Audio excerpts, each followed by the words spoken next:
Pour vous permettre d'apprécier toutes les nuances contenues dans ce documentaire, on vous suggère une écoute avec casque d'écoute ou système de son stéréo. Notez également que le documentaire aborde des thèmes sensibles comme la solitude, la santé mentale, les ruptures et l'isolement. Certains passages peuvent être difficiles, évoquer des émotions fortes. Alors prenez soin de vous en écoutant à votre rythme et en prenant des pauses au besoin. Bonne écoute.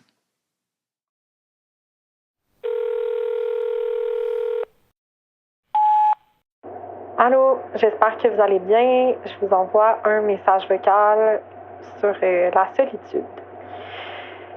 Je me rappelle quand j'étais au secondaire, ma plus grande peur, c'était de mourir seule. Je me sens souvent envahie.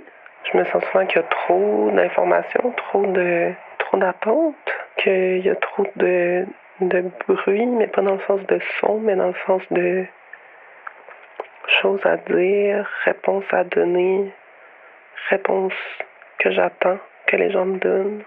Soir 2 dans ma petite cabine cachée dans les bois. Je pense que le fait que personne sache je suis où, ça rend la solitude vraiment plus tolérable parce qu'elle se rapproche pas pantoute du rejet ou de sentir que les gens ont pas le goût d'être avec moi. On peut fuir la solitude aussi. On peut être accroché à ça. On peut essayer de la remplir, on peut essayer de la vider. Les amis que j'ai autour sont beaucoup en relation, sont pas disponibles. Pour moi, la solitude, ça a été vraiment comme un point clé des phases, non seulement les plus difficiles et les plus transformatives de ma vie, mais aussi celles qui m'ont apporté un grand plaisir et confort. Les moments de mon existence où j'étais sereine, j'ai profité des moments de solitude puisqu'elle m'a donné accès à la contemplation, et je pouvais vraiment me perdre dans mes réflexions intimes. Et ça me faisait finalement sentir plus proche de moi-même. Ça nourrissait mon amour de moi. Habitante, lumineuse d'un village creux,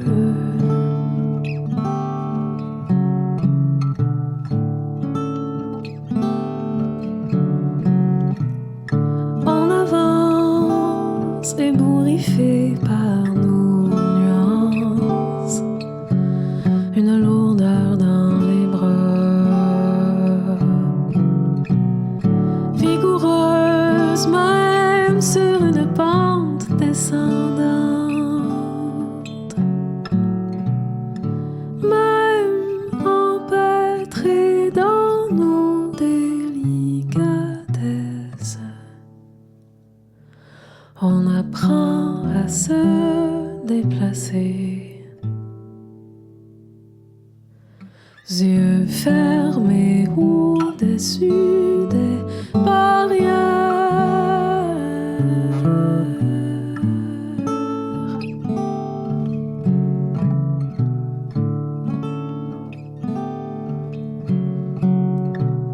À poser le pied sans hésitation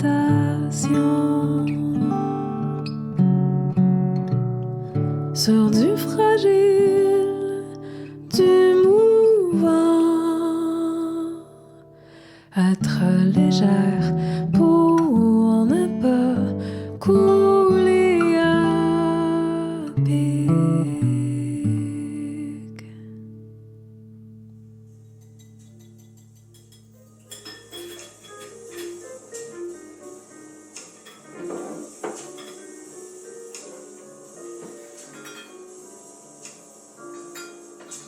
Tu fais des dédicaces en général. Oui. On pourrait t'enregistrer en train de nous en faire une.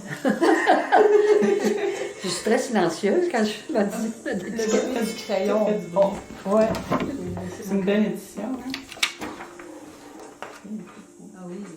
Je suis Lise Blouin. Je suis une femme de 80 ans, écrivaine, mère de 2 beaux grands garçons et aussi enseignante. Ce qui est au cœur de ma conception de la solitude ou de la façon de la vivre, c'est l'échec amoureux. Comme j'ai pas pu vivre la famille comme j'aurais voulu, avec un conjoint, mes enfants, vivre une vie de famille. Le fait que je me suis séparée très tôt dans l'âge de mes enfants, j'ai subi davantage la solitude que choisie.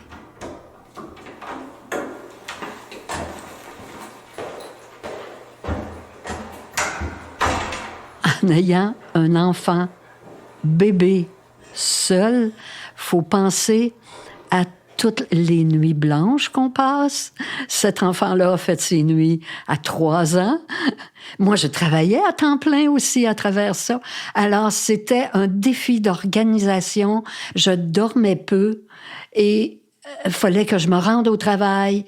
J'avais l'impression de pas sourire, d'être toujours stressée, d'être toujours à compter mon temps. Les moindres journées que je perdais, j'avais pas mon salaire. Et puis, je revenais chez moi après mon travail.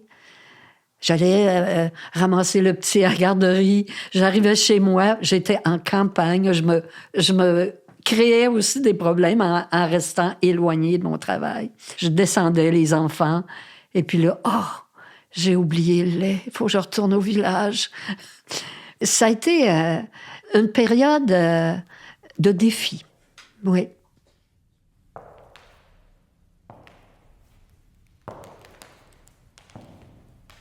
Dans le fond, tu vis le social au travail. Puis comme j'enseignais, je voyais beaucoup de gens, je communiquais, mais développer des liens d'amitié, même des liens familiaux, t'as pas le temps.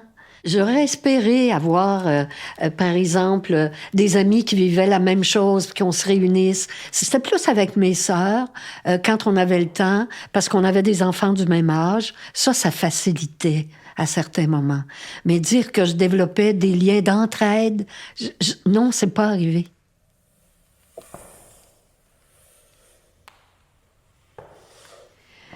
J'ai eu le projet d'écriture, j'avais 13-14 ans. Et je me suis juré que rien à ma vie ferait en sorte que je réaliserais pas ce rêve-là. Puis, à travers les séparations, à travers les difficultés, avoir un enfant seul, par exemple, toutes ces obstacles, ces difficultés-là, j'ai passé à travers parce que j'avais ce flambeau-là de l'écriture qui me tenait. Les gens que je rencontrais, les hommes que je rencontrais, me disaient, ben là, l'écriture, là, tu vas arrêter ça. Tu sais, on a plein de projets en commun, t'as plus le temps. Puis pour moi, c'était central et ça devait rester central. J'ai pas rencontré, ça aurait peut-être pu, mais j'ai pas rencontré quelqu'un qui aurait pu accepter. Puis, je dirais, rêver sa vie. Tu sais, l'organiser en dehors des contraintes, puis des obligations, puis plein de fantaisies. Je rêvais de ça. Alors, les fantaisies, je me les ai procurées moi-même.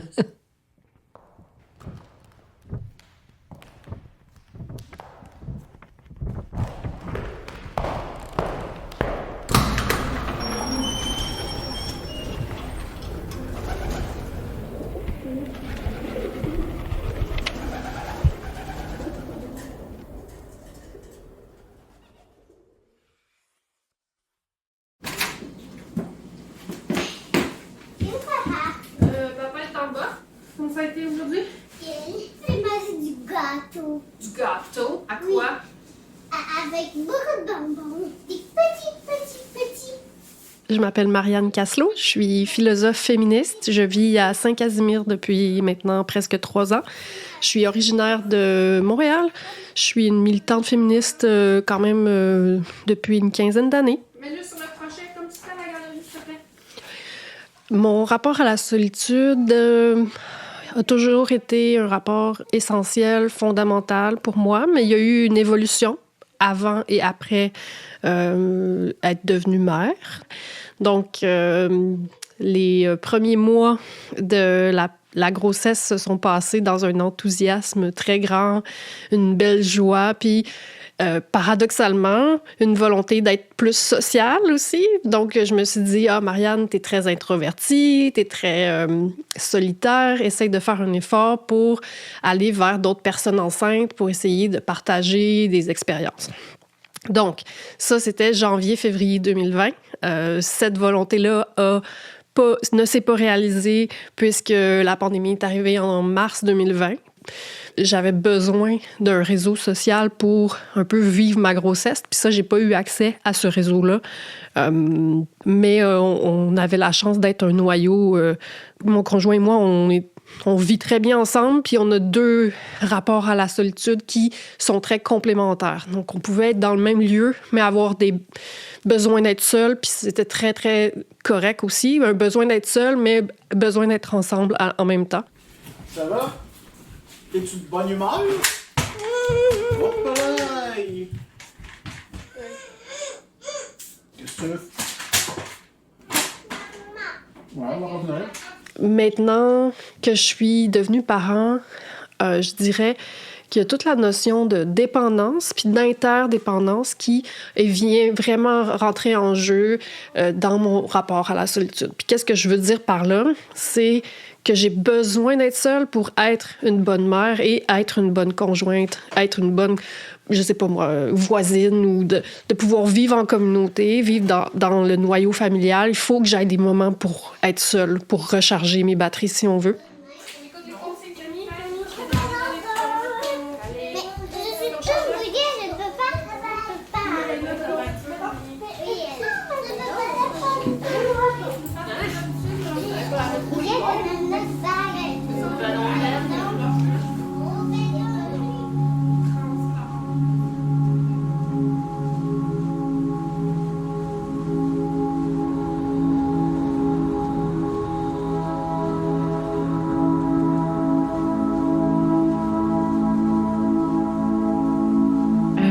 C'est Naïla G.L. Je suis néo-bas-laurentienne aux abords de la 132, créatrice multidisciplinaire, tireuse de cartes, barista et détentrice d'un triple diagnostic de santé mentale.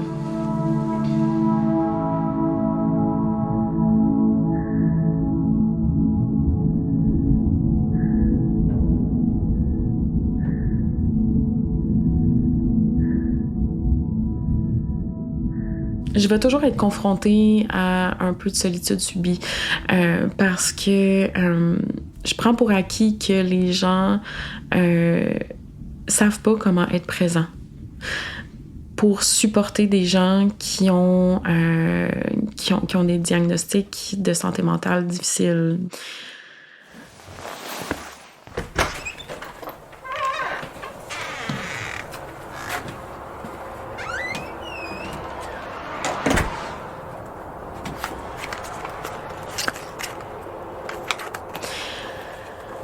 Ne pas avoir le support qu'on a besoin, c'est vraiment difficile. Parce qu'à l'intérieur, il y a des moments où est-ce qu'on crie à l'aide, puis on sait pas comment le nommer, puis on sait pas comment ça va être accueilli. Donc, moi, ça a été beaucoup plus souffrant pour moi de subir cette situation-là, de subir cette solitude-là, parce que j'avais des réels besoins sociaux. J'ai envie de parler.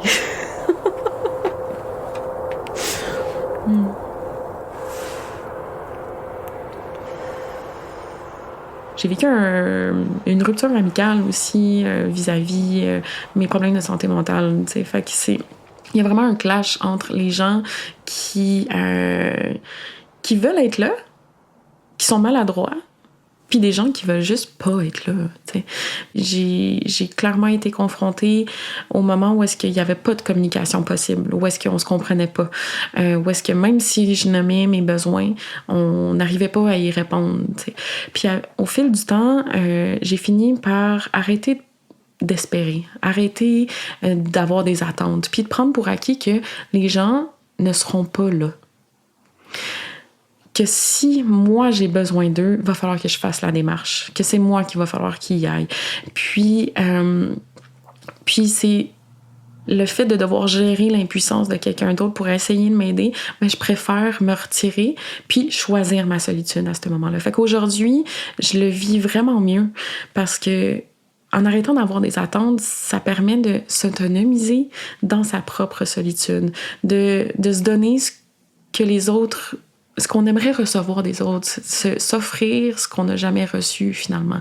Puis je pense que la solitude, c'est un espace sécuritaire pour s'offrir ça. Poème de Névé, prise 4 sur Logic.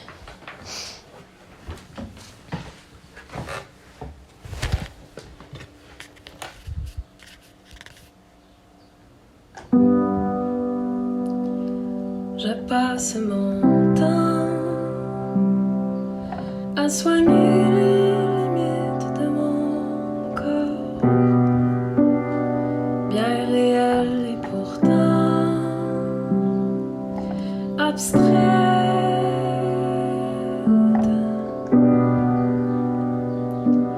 L'or et du bois que je voudrais réenchanter, de salive fertile et de croisements nouveaux.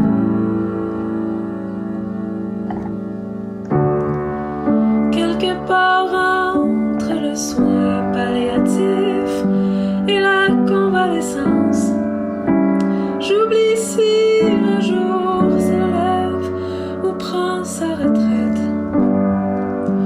J'oublie si la marée monte ou se rétracte comme une gencive fatiguée.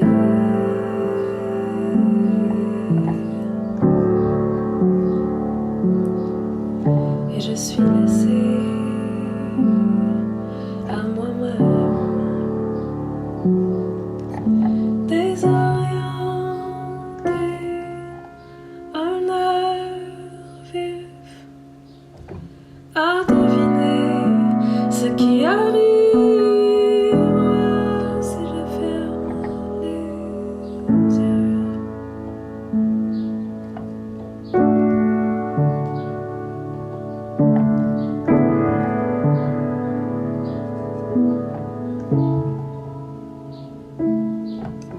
J'occupe mon temps comme on occupe un continent. Je soigne sa longue berge anxieuse et je finis par m'endormir. Petite plante sombre qui travaille fort à intérioriser l'avenir.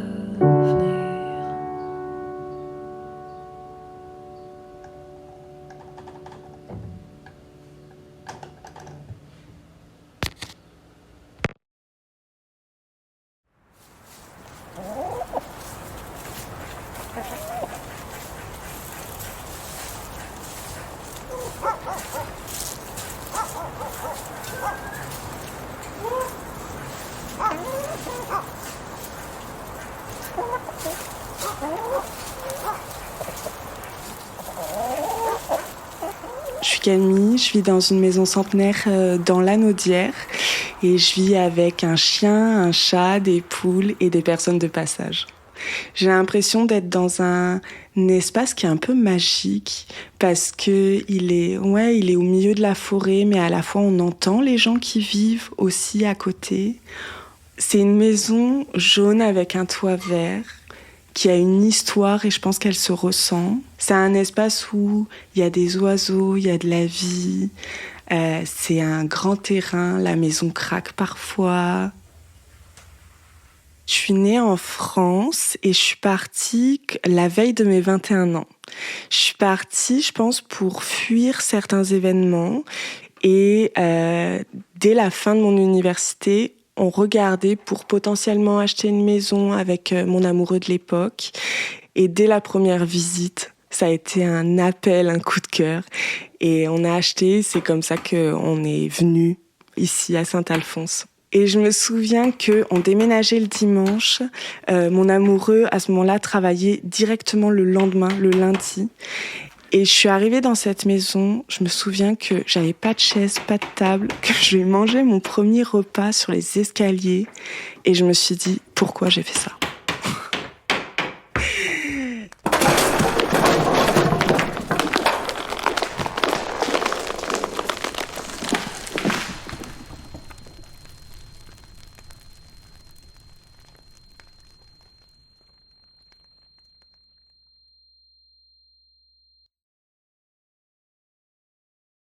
Quand j'ai commencé à habiter ici toute seule, j'ai dû abandonner plein de choses. Comme les poules, j'ai dû les abandonner parce que c'était trop. Puis là, je tombais toute seule et je pouvais pas physiquement, même mentalement, prendre la charge de tout ce qu'on avait.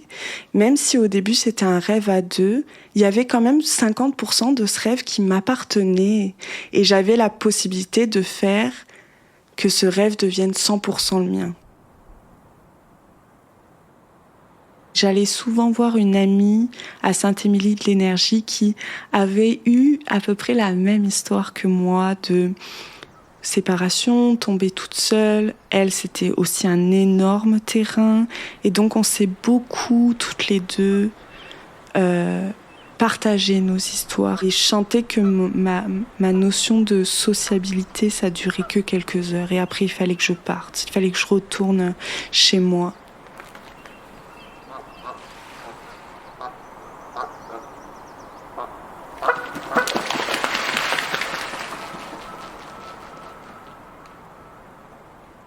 Les premières actions que j'ai faites, ça a été de créer une murale de fleurs dans l'endroit de passage en haut, en me disant, mais si moi j'aime ça, je peux le faire, il n'y a plus personne qui va me dire « Oh non !»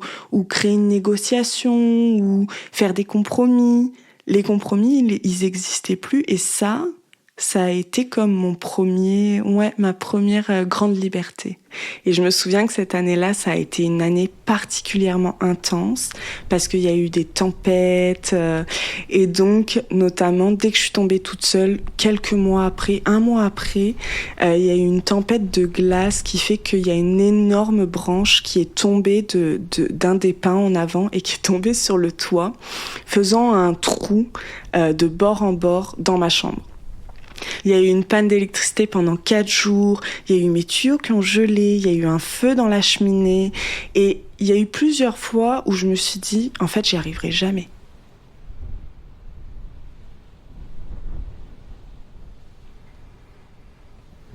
Je me suis fait prendre solide dans les éclats, partout ce flamboiement, ces éclairs, ces étincelles. J'ai pris feu au présage de docilité, au bonheur bu des ravissements. Il reste des indices, des courages, des batailles, une trace de givre que je lège en me demandant d'où viendra le rage de mélanger tout ça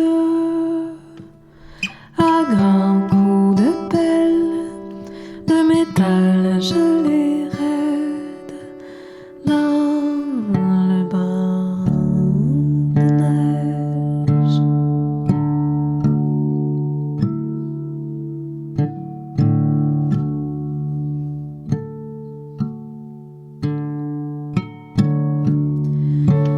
Chercher le calme, le monde glisse en dérapage contrôlé.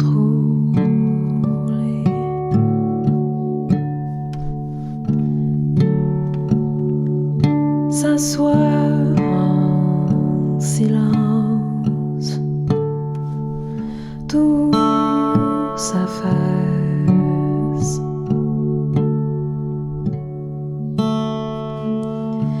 Je ne savais pas que tout pouvait fondre si vite.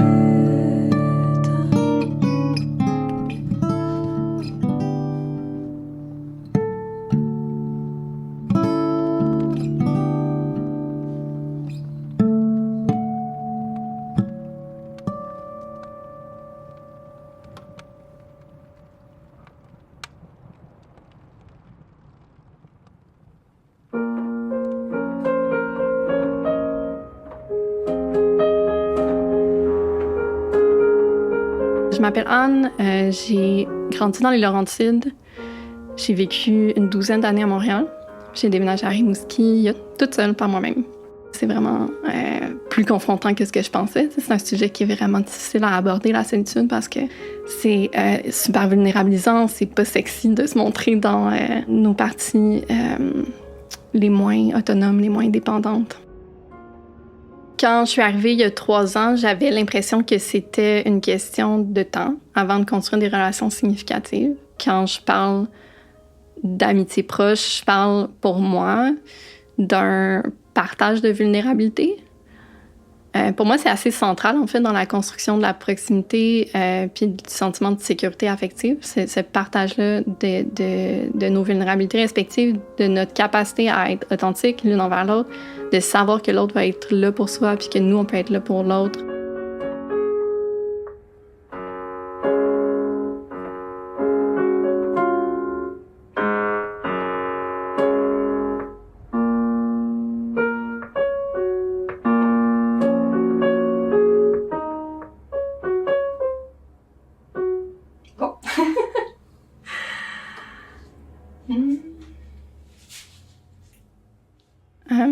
Ce que j'ai réalisé finalement après 3 ans, c'est que j'ai vécu, que je suis pas rendue exactement là où je pensais que j'allais être. Que j'ai vécu des déceptions, que j'ai vécu des deuils. J'ai pas trouvé personne non plus avec qui partager ma vie au niveau intime. Puis en même temps, ces deuils-là, ces déceptions-là m'amènent toujours à me dire que si elles arrivent, c'est parce qu'il y a d'autres amitiés, d'autres relations qui s'en viennent. T'sais. Puis je pense que mon premier constat, c'est vraiment de réaliser que c'est pas du tout un processus qui est linéaire. C'est des phases, en fait, c'est des cycles. C'est pas une ligne droite ou exponentielle comme on pourrait penser où on arrive quelque part, puis avec le temps, tout s'arrange, puis les choses se construisent. C'est vraiment des cycles, du moins dans mon cas.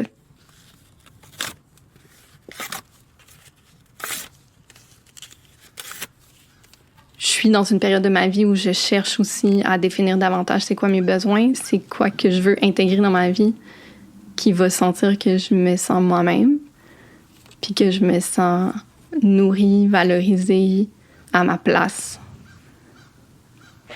Puis c'est pas exactement ça que je ressens en ce moment avec les choix que j'ai faits. Je dirais que la solitude me fait peur quand elle donne de l'espace à des pensées négatives. Donc oui, elle peut être un risque quand je suis déjà sur une pente glissante. Les moments où j'étais incapable d'être seule m'amenaient à appeler des amis pour qu'ils viennent dormir à la maison ou appeler des membres de la famille pour que j'aille dormir chez eux. Mais pas parce que je suis toute seule. Je sais même pas J'ai déjà été très inconfortable avec la solitude puisqu'elle m'a causé des moments d'angoisse. La compagnie que je voudrais. Des vraies crises. En ce moment, je l'ai pas, tu sais. La personne avec qui je voudrais être en ce moment, je peux pas l'être parce que c'est compliqué. Moi, la solitude, c'est important, puis c'est épeurant. Des fois, j'ai l'impression que je me sens comme attrapée, comme bouée par du monde qui en ont peur. Je suis un peu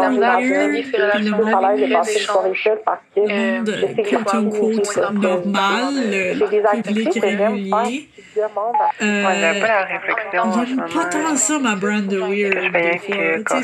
C'est mieux avec le temps. Puis je me demande bien qu'est-ce que définitivement pas aider avec la solitude.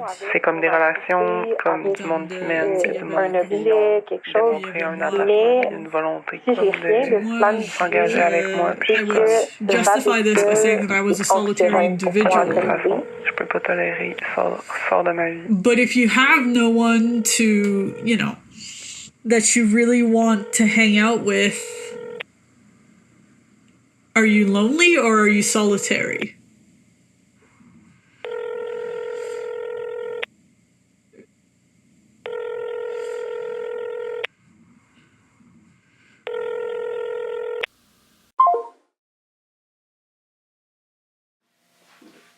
Tu feras juste attention à tes mains quand ils vont sur ton chandail. Oui, je m'excuse. C'est vraiment dur à contrôler. C'est souvent enseigné dans ma vie, puis je fais tout le temps des gestes. Justement, là, tu vas nous faire un cours de philo. Oui, avec plaisir. Je veux parler de l'ambiguïté de la solitude. La solitude, c'est un vrai phénomène social négatif. C'est un phénomène qui est lié à plein de choses. La pauvreté, l'éducation, le salariat. La solitude peut être absolument nocive pour la santé. Je pense qu'on le sait, il y a des gens qui n'ont pas de réseaux sociaux, de voisinage, vont avoir plus de maladies, plus de problèmes socio-économiques. Donc, la solitude, c'est absolument ambigu parce qu'il y a tout cet aspect-là d'être isolé, d'être seul, qui est un problème social, une injustice sociale. Mais après ça, on a plein d'autres philosophes qui parlent de la solitude comme le fondement pour la contemplation, pour la pensée, la réflexion, pour l'écriture. C'est quelque chose qui est à la fois émancipateur et oppressif. La maternité, c'est quelque chose qui peut vraiment devenir très, très rapidement totalisant. C'est-à-dire qu'on devient mère et on peut devenir seulement mère. On est vraiment en train souvent de vouloir mettre les mères dans un rôle de dévouement et de sacrifice d'elles-mêmes pour leurs enfants. Au fait, cette nuit, j'ai fait un rêve vraiment étrange. J'ai rêvé qu'une reine fantastique habitait au fond d'une grotte toute noire dans la forêt derrière le jardin. Une reine? Hésitait Carmela. Aujourd'hui, soyons exploratrices. Allons là où personne n'a jamais mis les pieds. On y va, les filles. D'accord? Carmela et Thomasina échangèrent le regard. Carmela répondit la première. L'exister pour soi, je pense que c'est important quand on veut penser la maternité de façon féministe. C'est vraiment dans la tradition philosophique plutôt existentialiste, c'est vraiment exister pour ses propres projets, selon ses valeurs, en cohérence avec qui on est.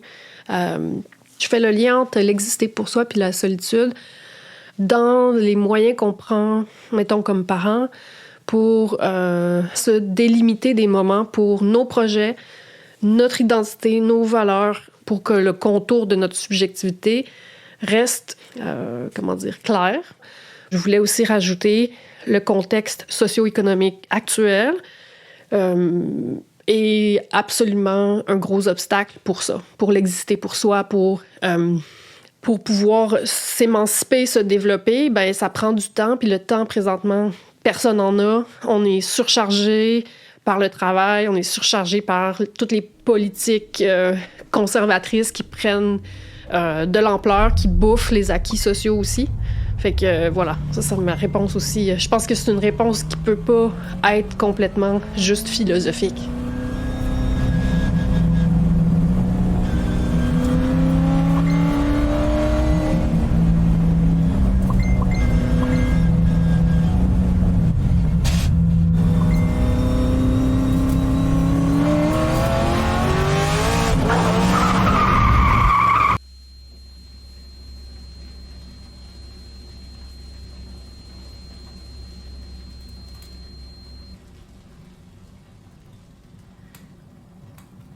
Depuis que j'habite à Rimouski, j'ai des phases où je vis un peu plus de solitude qu'avant. J'ai jamais vécu, en fait, une solitude aussi prenante, alors qu'aujourd'hui, je suis bien entourée, je suis quand même bien positionnée dans mon travail, dans ma vie, au niveau de ma santé mentale. Mais en fait, là où j'en suis, c'est que je réalise que c'est un phénomène, la solitude, pour moi, qui est éminemment psychologique. Que ça a beaucoup de liens avec ma capacité à être authentique avec moi-même puis avec les autres. Puis le sentiment d'adéquation que j'ai avec ma vie. Après, c'est clairement aussi un phénomène qui doit être analysé d'un point de vue sociologique, puis qui est lié, évidemment, aux privilèges qu'on a dans la posture où on se trouve dans notre société. C'est sûr que de vivre avec un handicap ou de vivre pauvre, ben c'est des facteurs aggravants pour la solitude.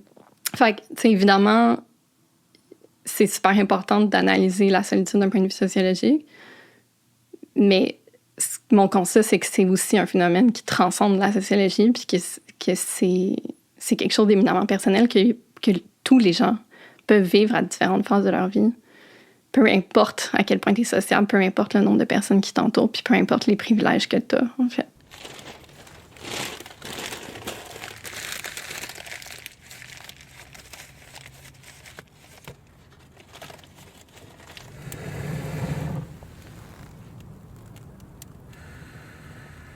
La question des privilèges n'est pas souvent pensée dans un prisme de sécurité affective, de posture affective.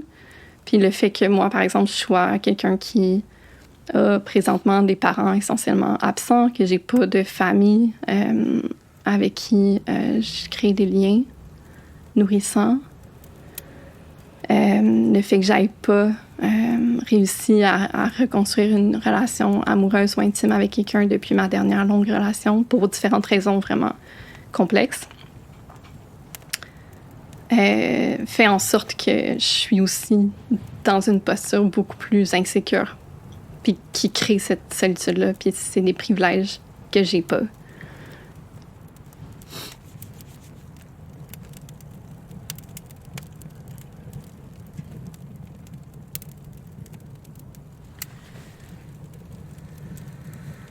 Moi, j'ai rarement pensé à mon âge. Puis, comme on me disait tout le temps, « Ah, tu fais pas ton âge, t'as l'air jeune. » Alors, je me voyais pas vieillir. C'est vraiment la marche du 80 cette année qui fait « Oups, là, il y a une marche. Je vais être obligée de l'envisager. » Puis là, il y a des peurs qui naissent. Pourtant, je sais que j'ai passé à travers seule bien des obstacles. Mais quand je vais perdre de mon autonomie, j'ai peur de plus être capable de rebondir, de plus être capable de miser sur mes forces, de plus être capable de parler. Parce que seul, il faut dire que la parole, on la développe pas beaucoup quand on vit seul. Puis on rit pas beaucoup quand on est seul non plus. Il y a tout un monde intérieur qui se développe, mais tout le monde extérieur, puis le monde dont j'ai besoin, il n'existe pas si je ne vais pas le chercher. Donc, si je suis trop vieille et incapable et plus autonome pour aller le chercher, est-ce qu'on va venir à moi ou est-ce que je vais me retrouver seule? Ça me fait peur. Mais je ne le vis pas encore.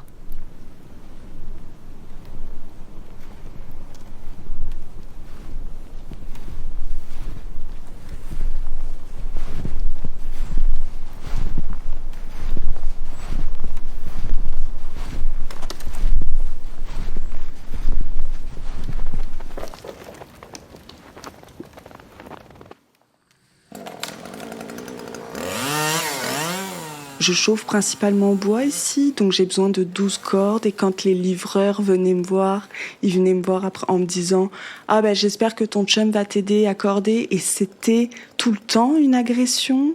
Et quand aussi les gens considéraient que j'étais seule, beaucoup d'hommes me proposaient leur aide.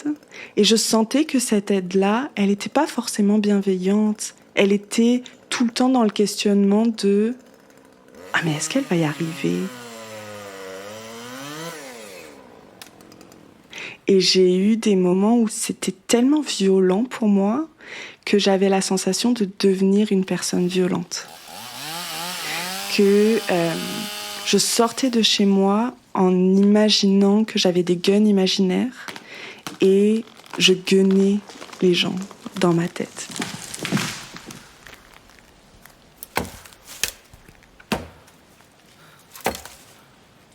Et donc, être en contact de ces personnes-là et de plus me reconnaître, ça a été un besoin de me replier sur moi-même, de vivre dans un espace qui était sécuritaire pour moi, qui était ma maison. C'était tellement un miroir que de soigner petit à petit la maison, je sentais que je me soignais par moi-même. Le processus de soins, de travaux, d'apprendre aussi ces gestes-là que je connaissais absolument pas. C'était une façon de moi aussi apprendre dans mon processus de réflexion et parfois aussi accepter. Je peux pas changer une maison centenaire. La maison, elle est centenaire. Puis, elle a ses particularités, ses aspérités, tout autant que moi. Je peux pas être une autre personne que qui je suis. Et il y avait un grand processus d'acceptance là-dedans.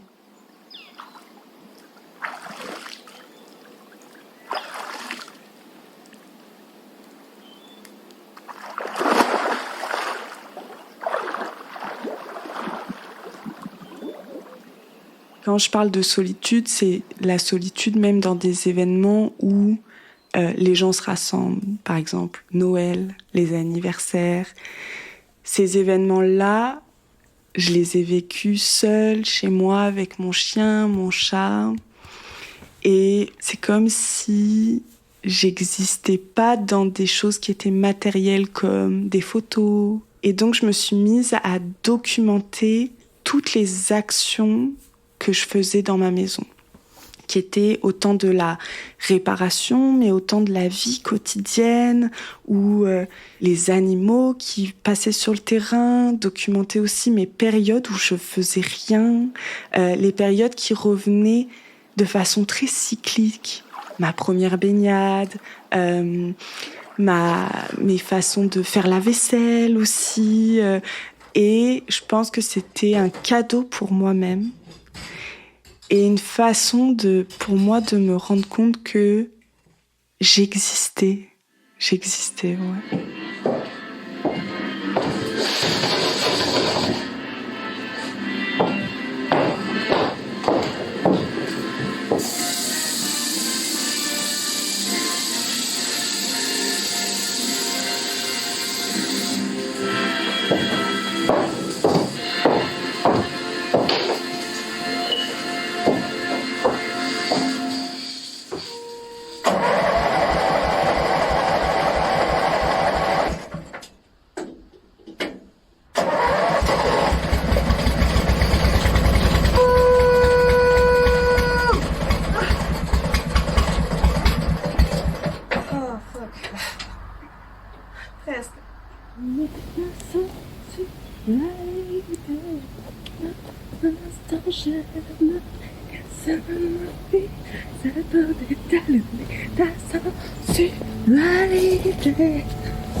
Avec pour allier le mot lentement, je relie les points en ordre croissant pour m'en refaire une face.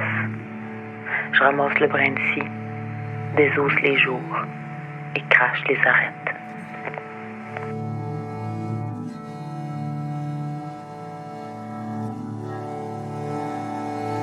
Mon village, ma tête, mon corps sont des espaces sans danger, avec une ligne d'horizon pour me garrocher à l'aube, direct à partir de la maison, sur une plage en canot, en ski de fond dans un champ, à pied dans l'imprévu qui se parque dans ma cour, qui se tente à la lisière des courants.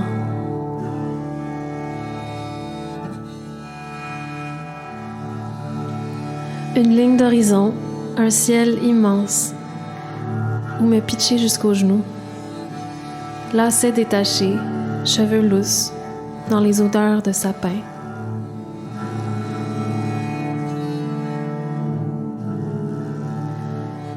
Mon village, ma tête, mon corps sont des espaces sans danger. Je danse sur la table du salon. Personne ne m'envahit.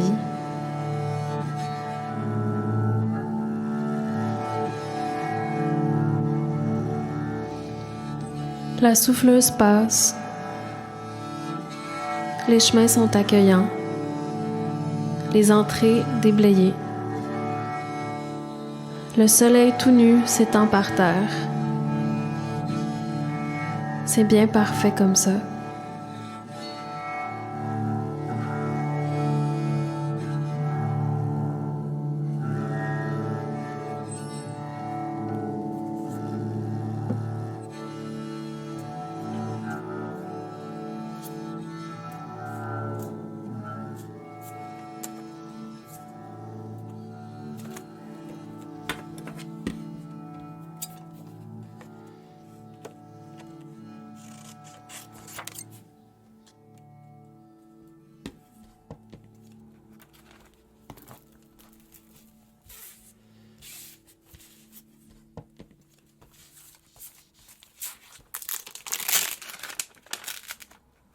J'étais en arrêt de travail, puis j'étais dans une période excessivement dépressive et anxieuse.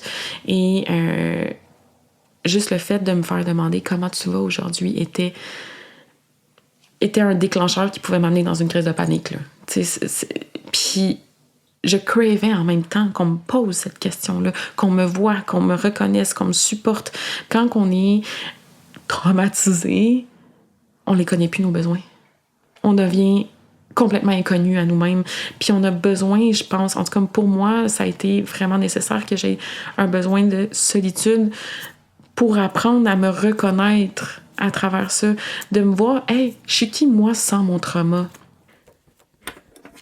C'est là que tu retournes à toi-même, où est-ce que tu prends le temps d'intégrer l'information, qu'est-ce qui se passe, calmer ton système nerveux, calmer les stimuli, calmer l'hyperactivité mentale pour aller prendre soin. Faut essayer de dédiaboliser, déconstruire l'idée que la solitude, c'est quelque chose de mauvais.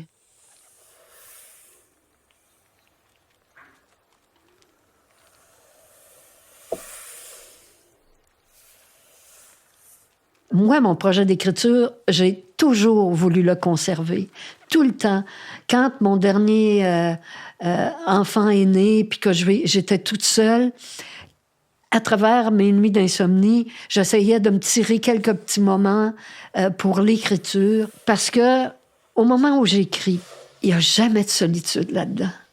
C'est toujours plein. C'est quand j'émerge, puis des fois, j'aimerais avoir rencontré quelqu'un, parler avec quelqu'un, puis qu'il n'y a personne. Ça, c'est plus difficile. Mais ce qui est lié à mes plus beaux moments de solitude, c'est vraiment l'écriture, de réussir aussi à publier, de voir que mon livre a été accepté, que je prépare le lancement. C'est tellement des beaux moments, là.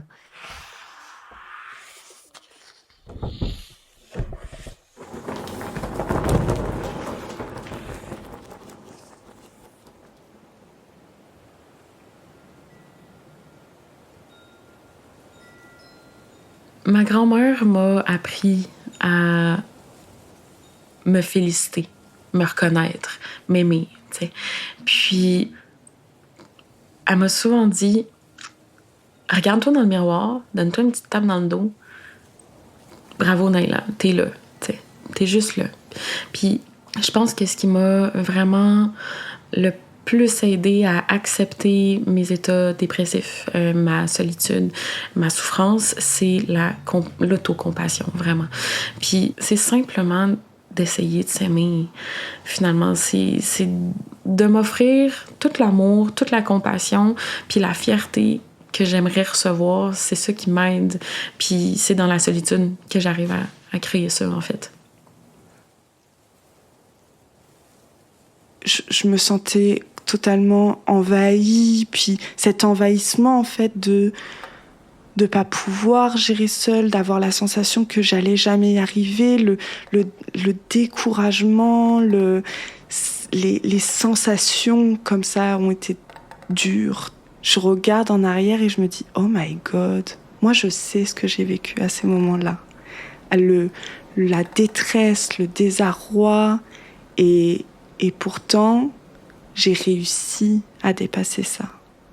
Et ça fait partie des plus grandes réussites aussi.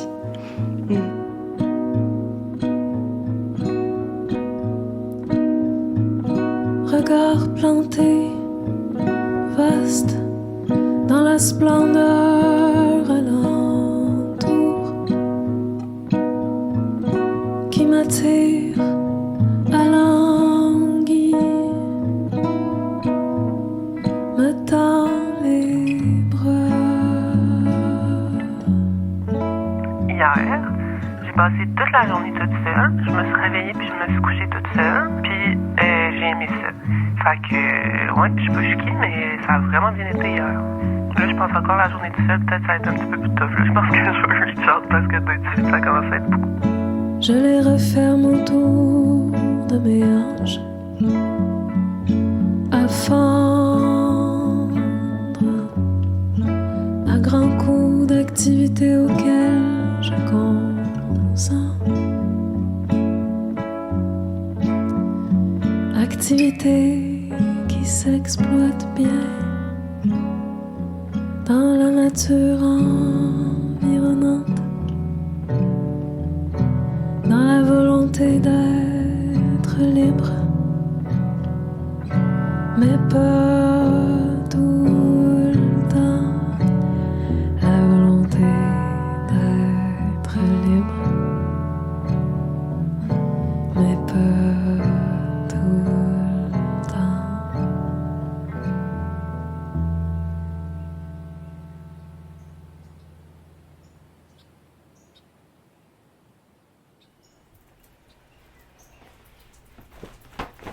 Le matin, quand je vais déposer ma fille à la garderie, je ressens du soulagement et quand même un peu d'enthousiasme à l'idée d'avoir quelques heures pour moi-même, ou en tout cas un équilibre entre le travail salarié et, bref, les tâches domestiques.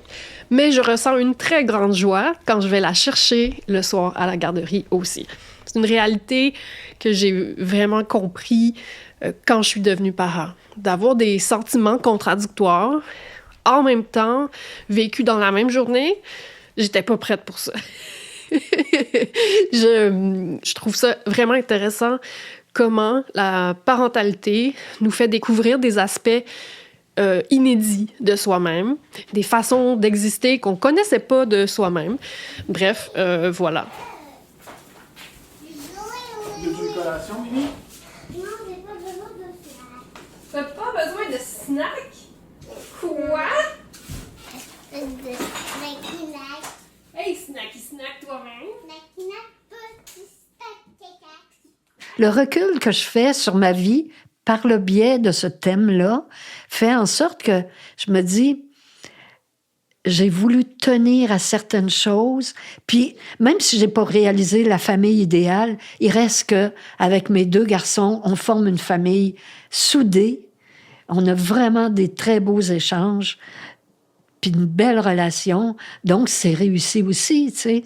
Fait que, avec le recul, non, ça me fait prendre conscience que il y a des belles choses qui se sont passées dans ma vie. Oui. La première fois, ça a été Mathieu.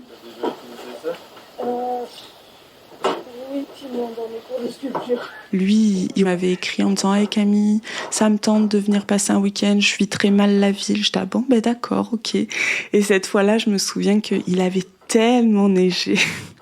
On a déneigé et ça a été comme tellement un soulagement pour moi de me rendre compte que ces tâches-là, quand on les fait à plusieurs, c'est mieux, genre sur le corps, sur le temps aussi que ça prend. C'est là où je lui ai parlé de ce projet-là, de me dire, j'aimerais ça finalement avoir des personnes, des femmes, des personnes queer qui vivent avec moi dans des temps très limité. Et depuis ce temps-là, février, ça a été très rare que j'ai été seule chez moi. Ouais.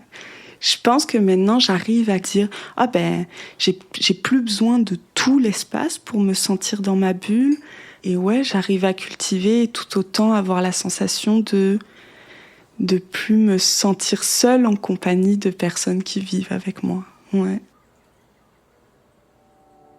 Je pense que c'est important de faire un processus dans une vie, de comprendre qu'on est existentiellement seul, qu'il n'y a jamais personne qui va combler entièrement nos besoins à tout moment, puis qu'il y a des défis qu'on va devoir relever seul, qu'il y a des moments de nos vies où on va se sentir moins en sécurité.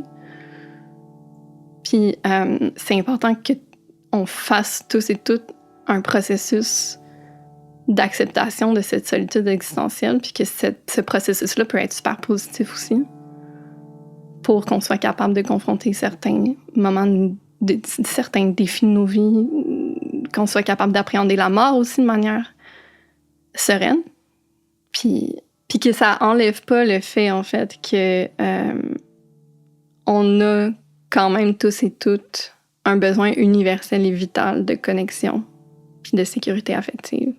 Puis que c'est tout à fait légitime, malgré ce fait existentiel, de vouloir aller les combler. On s'entend, là, tout le monde va en vivre la solitude dans sa vie, que ça soit choisi, non choisi. Il y aura toujours un moment où est-ce que tu vas te sentir tout seul, puis qu'est-ce que tu fais de ce temps-là? Il y a tant de possibilités, tu sais, mais la quête de passer du temps avec soi-même, je pense qu'elle est fondamentale pour l'humain, pour juste apprendre à se connaître, puis connaître comment on a envie de participer dans le monde.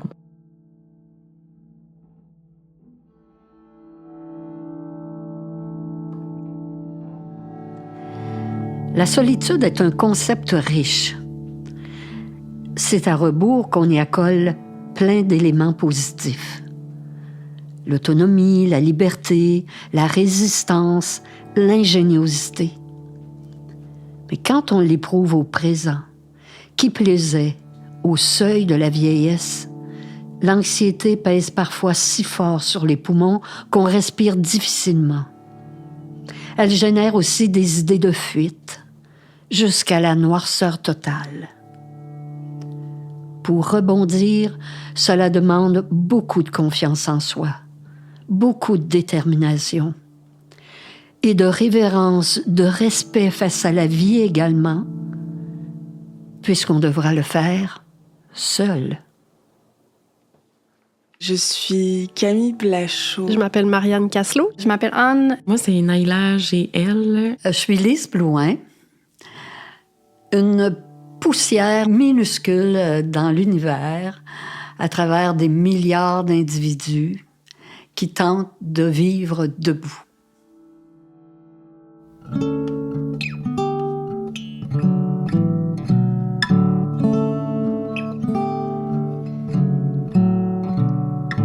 Capable de demander à voix haute, même craquelée.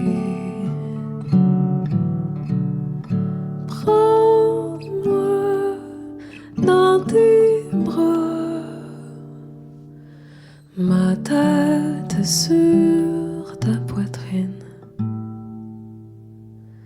ta main dans mes cheveux.